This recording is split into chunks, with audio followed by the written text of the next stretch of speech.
So Jesus said, be on guard against all kinds of greed, for one's life does not consist in the abundance of possessions.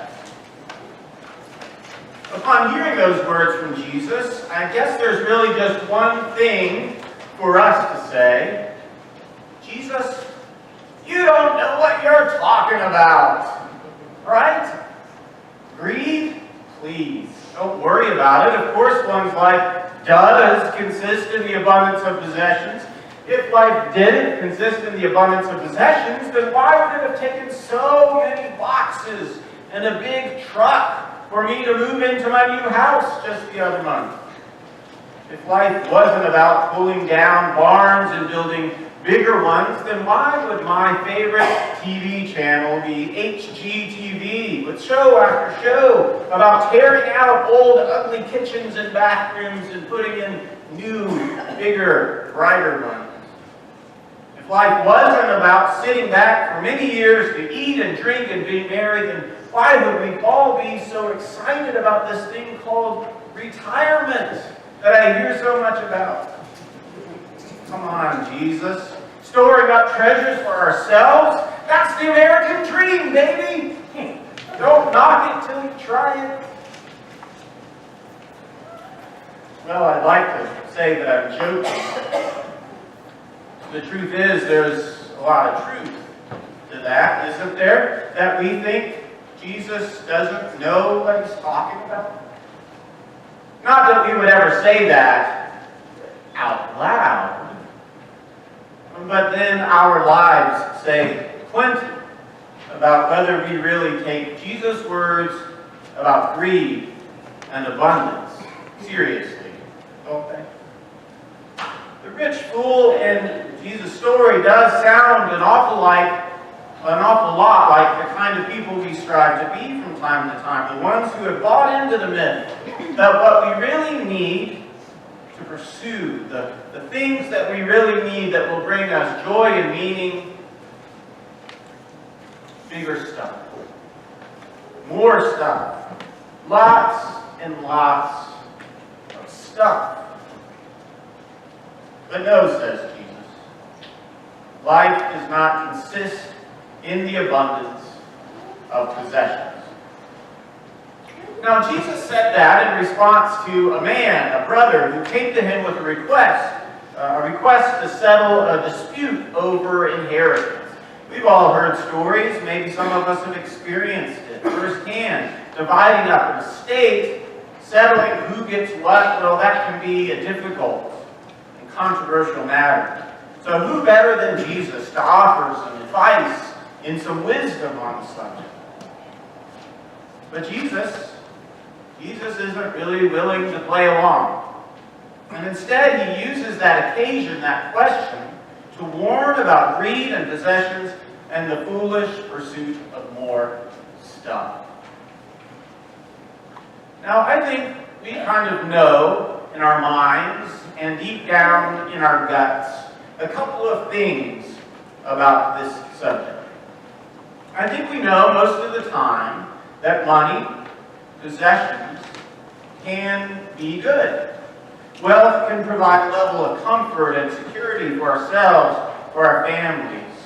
It can be shared with those in need, and it can support ministries that we believe in. It can be used to grow economic opportunity for all. These are things that wealth can do. But we also know, most of the time, what wealth can't do. Money can't buy us happiness, or create quality relationships, or give life meaning. It can't do what we so often long for it to do, which is give us value and worth. And that's the thing about this rich man in the story Jesus tells. It's not that he really did anything that bad. He saved some crops.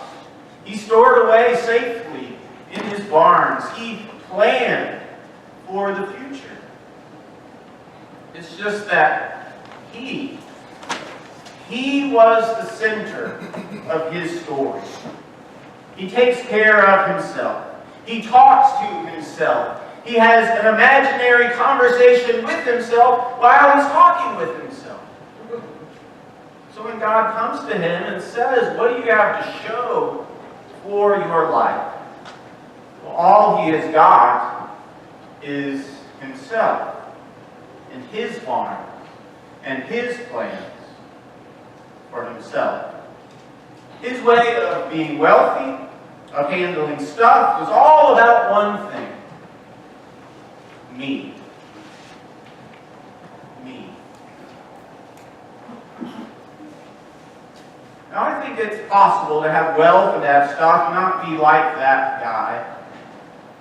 I think it's possible to use money and things for good, not just for me.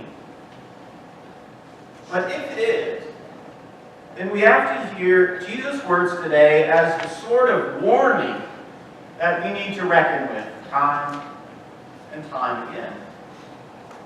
Jesus, it turns out, does know what he's talking about. He says, be on guard against all sorts of greed, for one's life does not consist in the abundance of possessions. And that's our warning. Simple, but true. Don't be greedy. Don't make your life about the pursuit of stuff. And with that warning, I think there's some implicit good news as well. Some good news. And here's how. Let me explain it by sharing a picture, an image. Several times I've had the opportunity to be at a youth event where there's some games, some challenges that youth do. And one of those, like we did at our Marty Party, which the youth participated in here at Zion back in October, is a challenge where the youth in teams are given just a couple of things, some toothpicks and a little bit of Play-Doh. Or sometimes, if not Play-Doh, something like some gumdrops. And the challenge is to take those toothpicks and those gumdrops and to build a tower as high as they can.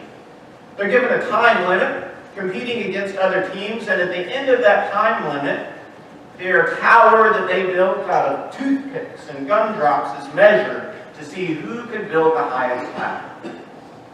Well, what you can imagine what happens. There's a mad, chaotic scramble as youth share ideas and experiment and fail over and over again while the judge stands there with the stopwatch and the tape measure.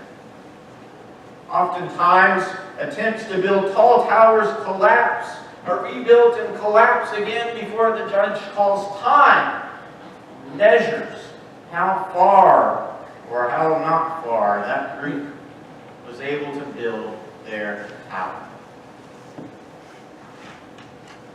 Is that us? Is that what our life is like?